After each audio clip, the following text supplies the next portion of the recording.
अस्सलाम वालेकुम dear students, मैं हूं शमीम सर और आज की इस वीडियो में हम क्लास 6 की सिविक्स का जो 5वां चैप्टर है पंचायती राज, इसका पहला पोर्शन चैप्टर 5 समझ लीजिए। इसके हम टेक्स्ट क्वेश्चंस करने वाले हैं। तो चलिए शुरू करते हैं। देखिए पहला क्वेश्चन है, what problem did the villagers in Hardas village face, what did they do to solve this problem. ठीक है, हरदास के गांव में कौन सी प्रॉब्लम फेस की जा रही थी, लोग कौन सी प्रॉब्लम फेस करते थे और उस प्रॉब्लम को सॉल्व करने के लिए क्या किया गया।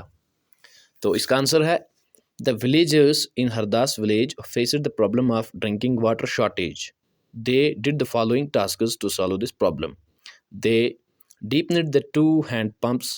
Number second, they cleaned one well and they sought information about the scheme of watershed development from the block development officer. तो हरदास की विलेज में पीने के पानी की प्रॉब्लम आ रही थी, तो उसको सॉल्व करने के लिए उन्होंने क्या क्या किया। एक तो 2 कुएं उन्होंने डीपन किए, मतलब और गहरे किए, और एक कुआं साफ़ कर दिया गया, उसमें जो भी कूड़ा करकट था वो बाहर निकाला गया। और तीसरा पॉइंट, जो तीसरा स्टेप लिया, वो ये था कि वो बीडीओ के पास गए, ब्लॉक डेवलपमेंट ऑफिसर के पास गए, और वाटरशेड डेवलपमेंट की जो स्कीम है उसके बारे में उन्होंने इन्फॉर्मेशन ली। तो ये पहले क्वेश्चन का आंसर बनता है। Question number second, what in your opinion is the importance of the Gram Sabha? Do you think all members should attend Gram Sabha meetings? Why?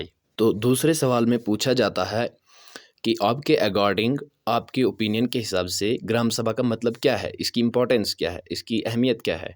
तो आपको लगता है कि सारे मेंबर्स को ग्राम सभा की मीटिंग अटेंड करनी चाहिए? अगर लगता है तो क्यों लगता है? इसका जवाब, अ Gram sabha is important in following veg. तो सबसे पहले ये लिखोगे आप कि ग्राम सभा कैसे इंपॉर्टेंट है। Gram sabha is very important as it plays an important role in the development of the village under it. तो आप समझ रहे होंगे कि ग्राम सभा इंपॉर्टेंट है क्योंकि जो भी विलेज की डेवलपमेंट होती है वो ग्राम सभा के ही अंडर होती है। It keeps a check on the activities of gram panchayat and make sure that all the funds are utilised in a right way. तो ग्राम सभा पूरी तरह से निगरानी करता है ग्राम पंचायत की, और जितनी भी फंड्स आती हैं वो अच्छी तरह से यूटिलाइज की जाती हैं। It helps to resolve all the issues and problems in the right manner and at the same time. तो ये ग्राम सभा, ये भी, इसमें भी हमें हेल्प करता है कि जो भी प्रॉब्लम्स और इश्यूज आते हैं उनको अच्छे तरीके से उनको सॉल्व किया जाता है ग्राम सभा की हेल्प से। Yes, all members should attend the Gram Sabha meeting so that everyone can have participation in the development programs of the village. They can discuss the problems faced by their areas and seek the proper solutions for them.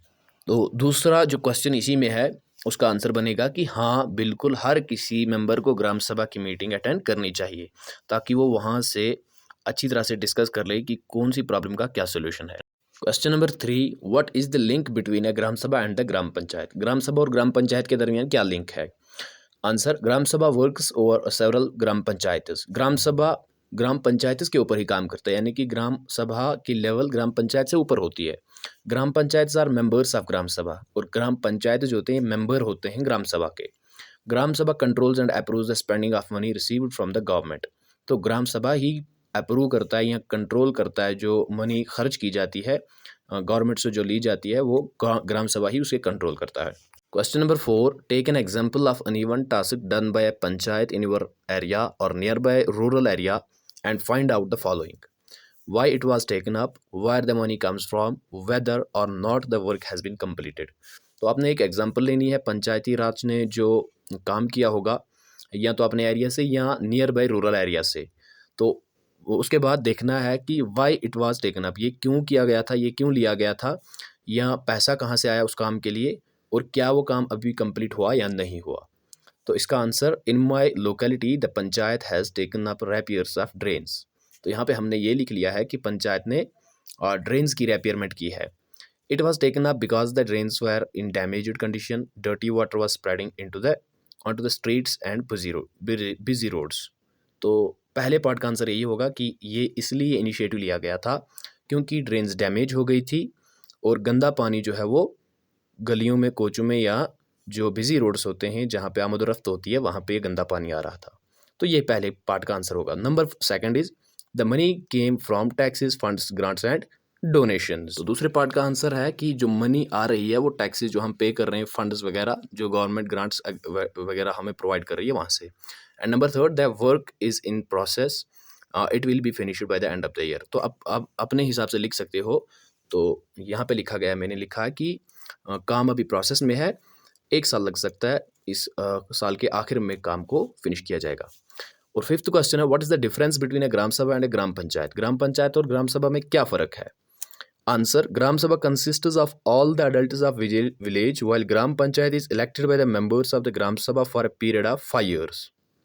ठीक है, ये पहली difference है कि ग्राम सभा जो है इसमें अडल्ट्स होते हैं सारे विलेज के, ठीक है, उसमें वो ग्राम सभा में होते हैं।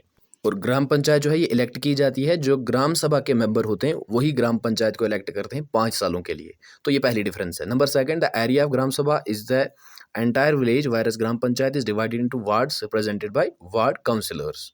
तो एरिया जो ग्राम सभा का होता है वो एक पूरा विलेज होता है, पूरा एक गांव होता है, जबकि जो ग्राम पंचायत है वो डिवाइड किया गया होता है छोटे छोटे वार्ड्स में, जिनको वार्ड काउंसिलर रिप्रेजेंट करते हैं।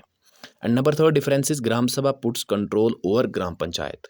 तो ग्राम सभा का ही ग्राम पंचायत के ऊपर कंट्रोल रहता है। ये तीसरा पॉइंट है, ये तीसरी डिफरेंस है। तो छठा क्वेश्चन आप देख सकते हैं, ये आपकी बुक पे भी लिखा होगा। ये एक बहुत बड़ी कहानी जैसी है और उसके 2 पार्ट हैं, 2 आंसर्स लिखने, वो मैंने लिखे हुए, वो आप देख के लिख सकते हो। तो 7वें क्वेश्चन को हम पढ़ते हैं, find out more about watershed development and how it benefits an area. इसका आंसर बनेगा, watershed development helps in conserving water and recharging the ground water resources. तो वाटरशेड डेवलपमेंट जो है वो हमें पानी कंजर्व करने में हेल्प करती है, और जो ग्राउंड वाटर सोर्सेज होते हैं उनको रिचार्ज मतलब फिर से वो उनकी और जो लेवल होती है वो बरकरार रहती है, रेस्टोर कह सकते हैं हम। Under the watershed development scheme the following tasks are performed. Watershed development scheme के अंडर कुछ टास्क्स किए जाते हैं, वो ये हैं, ट्रीज आर प्लांटेड, ज़्यादा से ज़्यादा पेड़ लगाए जाते हैं, check dams and tanks are constructed to harvest rain water. बारिश के पानी को कलेक्ट करने के लिए डैम्स को बनाया जाता है, टैंक्स को बनाया जाता है। And ample quantity of water is available both for drinking and irrigation. पीने के लिए भी और इरीगेशन के लिए भी एक एम्पल क्वांटिटी मतलब अच्छी क्वांटिटी पानी की हमारे पास अवेलेबल रहती है। Barren lands are turned into green meadows. और वाटरशेड मैनेजमेंट का ये भी एक फ़ायदा है कि जो बैरन लैंड्स होती हैं, जो बंजर ज़मीनें होती हैं, उनको सब्ज़ मैदानों में, पास्चर्स या मेडोज़ कह लो आप, घास के बड़े बड़े मैदानों में चेंज किया जाता है। ये वाटरशेड डेवलपमेंट के कुछ बेनिफिट्स हैं। तो ये कुल मिला के आज का चैप्टर था, चैप्टर नंबर 5। मुझे उम्मीद है कि आपको वीडियो अच्छी लगी होगी। ऐसी ही मज़ीद वीडियोस देखने के लिए इस चैनल को सब्सक्राइब कर लें और अपने दोस्तों के साथ शेयर करना बिल्कुल भी ना भूलें।